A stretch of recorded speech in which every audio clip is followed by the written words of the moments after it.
Abhijit Karande, ABP Bhajpa. Sir, पिछले 5-6 साल से जो नेता जमीन पर नहीं दिखे थे वो अचानक से जमीन पर दिखना शुरू हो गई। आपकी यात्रा शुरू होने के बाद महाराष्ट्र में बहुत सारे नेता दिखे। राहुल गांधी तो निकल पड़े, उन्होंने एक प्रोग्राम दे दिया है पार्टी के लिए।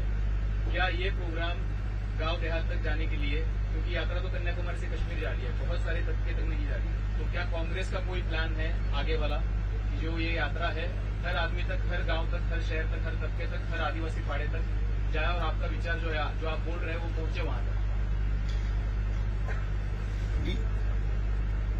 यात्रा एक सोच है, एक काम करने का तरीका है, एक मिशन है। यात्रा एक सफर।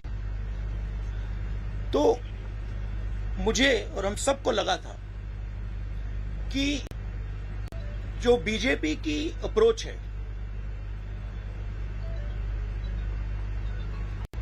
नफरत से भरी, डरी हुई यात्रा एक सफर भी है। तो मुझे और हम सबको लगा था कि जो बीजेपी की अप्रोच है,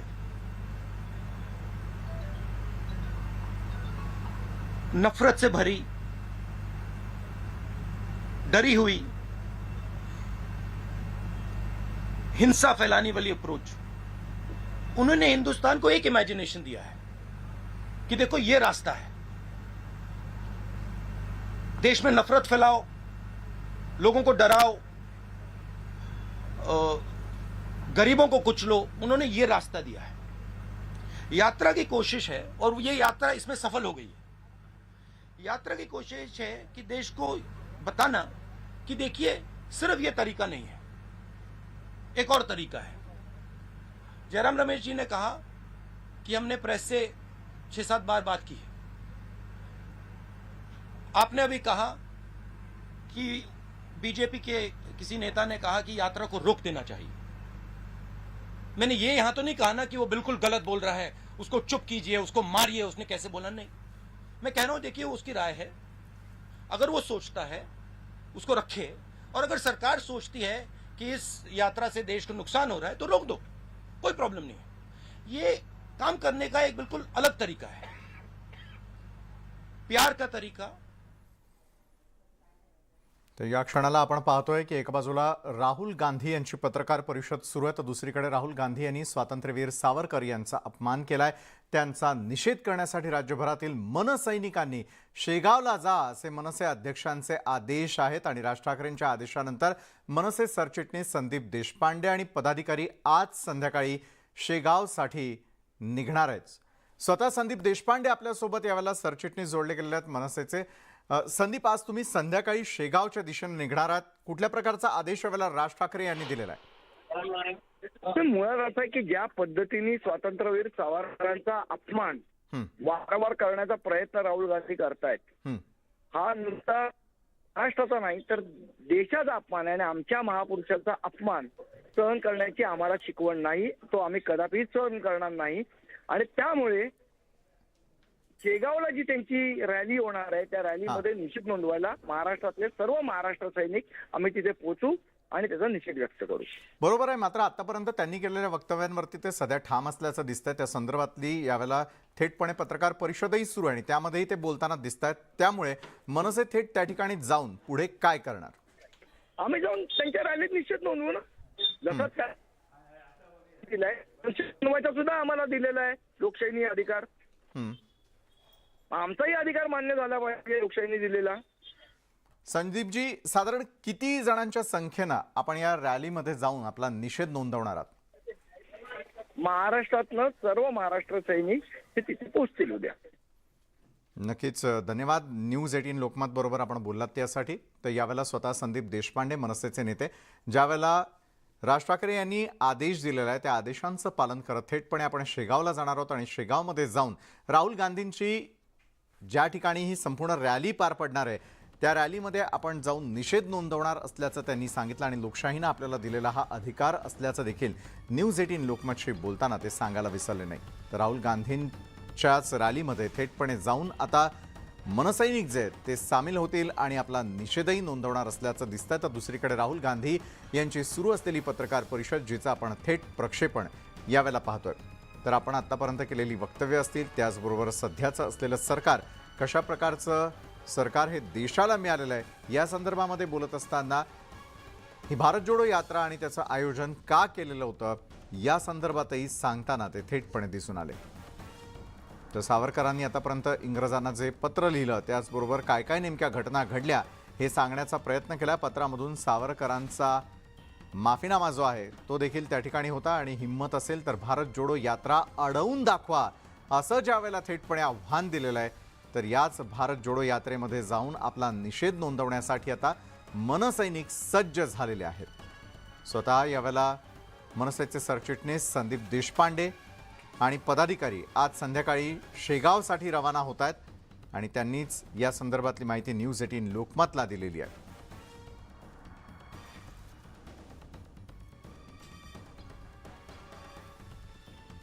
तर हिंमत असेल तर आपली यात्रा अडवून दाखवा अशा प्रकारचं आव्हान दिल्यानंतर मात्र कोण कोण हे आव्हान पेलणार आहे हे स्पष्ट होताना दिसेल. अगदी काही क्षणांपूर्वीच ज्या प्रकारे आपण पाहिलं की संदीप देशपांडे यांनी देखील प्रतिक्रिया दिलेली होती की शेगावमध्ये आपण दाखल होणार आहोत आणि शेगावमध्ये गेल्यानंतर त्या ठिकाणी आपण आपला निषेध नोंदवणार असल्याचं त्यांचं म्हणणं आहे.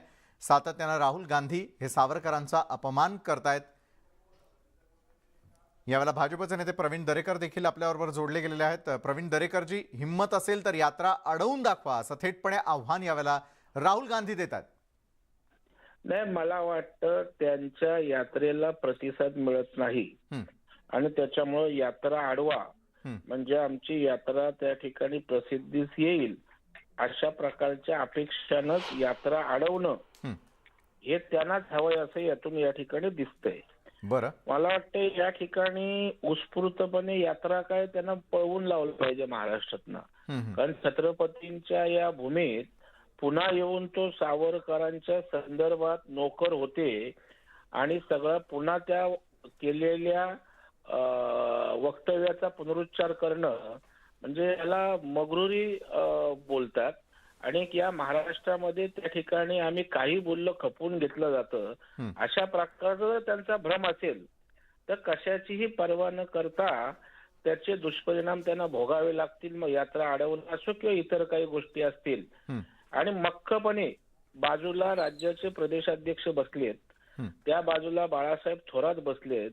त्यांनाही या ठिकाणी लाज शरम वाटत नाही की आपल्या स्वातंत्र्यवीर सावरकरांच्या संदर्भात त्या ठिकाणी पुन्हा केलेल्या चुकीच्या वक्तव्याचं समर्थन करत अधोरेखित करणं यापेक्षा मला वाटतं लाचारी दुसरी असू शकत नाही.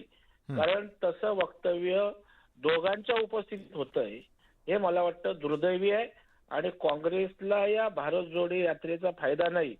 तर याची किंमत महाराष्ट्रात 100% मोजावी लागेल हे स्पष्ट आहे. बरं प्रवीणजी, भाजप या संदर्भात काय पाऊल उचलणार? कारण एका बाजूला मनसैनिक तर निषेध नोंदवण्यासाठी शेगावच्या दिशेनं रवाना होत आहेत. हा प्रश्न केवळ भारतीय जनता पार्टीचा नाही, मनसेचा नाही किंवा पक्षीय नाहीये. हा प्रश्न हिंदुत्व प्रेमी देशप्रेमी जनतेचा विषय आहे आणि त्याच्यामुळे पक्षापलीकडे जाऊन या ठिकाणी अशा प्रकारच्या सावरकरांच्या संदर्भातील वक्तव्याचा निषेध त्या ठिकाणी होत आहे आणि होत राहील. आणि त्याच्यामुळे वाटतं सावरकर हे काही कुठल्या पक्षाच्या चौकटीत त्या ठिकाणी बसणारं व्यक्तिमत्व किंवा नेतृत्व नव्हतं. या देशात तमाम देशप्रेमीयांचं त्या ठिकाणी ते एक प्रेरणास्थान आहे. त्याच्यामुळं भाजप असेल, मनसे असेल, इतर सारे पक्ष असतील जे देशप्रेमी आहेत आणि जे देशद्रोही प्रवृत्तीचे आहेत ते मूकपणे या गोष्टी सहन करतील. परंतु देशभक्त आणि देशप्रेमी ही या महाराष्ट्रातील जनता तरी या ठिकाणी खपवून घेणार नाही आणि त्याचा पडसाद आपल्याला उमटताना दिसेल. नक्कीच. धन्यवाद प्रवीण दरेकरजी, आपण न्यूज 18 लोकमत बरोबर बोललात त्यासाठी. याचे परिणाम भोगावे लागतील अशा प्रकारचा इशारा प्रवीण दरेकरांनी देखील दिलेला आहे. थेट पुन्हा एकदा जाऊयात राहुल गांधींच्या पत्रकार परिषदेत. सिर्फ विदर्भ का मुद्दा नहीं है, ये पूरे हिंदुस्तान का मुद्दा है. विदर्भ में पानी की समस्या है, उसके बारे में कुछ किया जा सकता है, मगर जो हमारे प्रोड्यूसर्स हैं जो खेती करते हैं उनको प्रोटेक्शन देने की जरूरत है, उनको उनकी रक्षा करने की जरूरत है। जैसे कोई परिवार में कोई जो ब्रेड अर्नर होता है वो जरूरी होता है, उसकी प्रोटेक्शन करने की जरूरत होती है। वैसे ही हमारा जो किसान है वो देश को भोजन देता है। आजकल हमारी मेंटालिटी, सरकार की मेंटालिटी कि भाई यहां देखो ये खेती कर रहा है, उसको छोड़ दो, करने दो, सही रेट मिले ना मिले छोड़ दो, कर्ज माफी की जरूरत है नहीं छोड़ो। ये एटीट्यूड बदलना पड़ेगा, उसको सेंटर में लाना पड़ेगा, कहना पड़ेगा कि नहीं ये सबसे जरूरी चीज है और ये देश को भोजन देते हैं, ये 24 घंटा काम करते हैं और सरकार और देश का फर्ज बनता है कि वो इनकी रक्षा करे। अब रक्षा कैसे होगी? रक्षा उसको सही दाम देने से। हम न्याय योजना लाए थे, समझा दूं या आप जानते हो उसके बारे में? हर महीने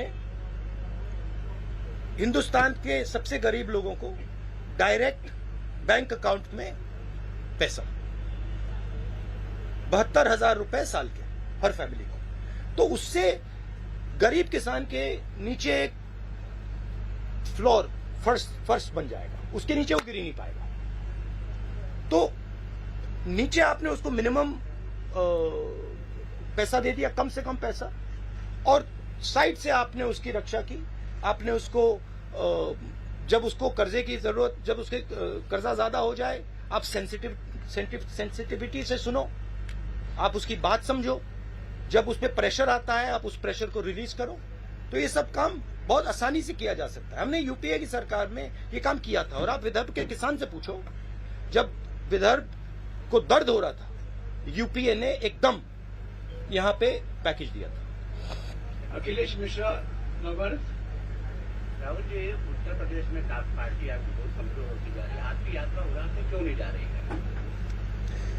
ये जो यात्रा है ना, ये इसका लक्ष्य कन्याकुमारी से कश्मीर तक जाने का है। नहीं, आप चले गए, सवाल पूछ लिया। हाँ, जवाब नहीं चाहते क्या? हाँ, तो ये यात्रा कश्मीर तक जाएगी और कन्याकुमारी से ये शुरू हुई है।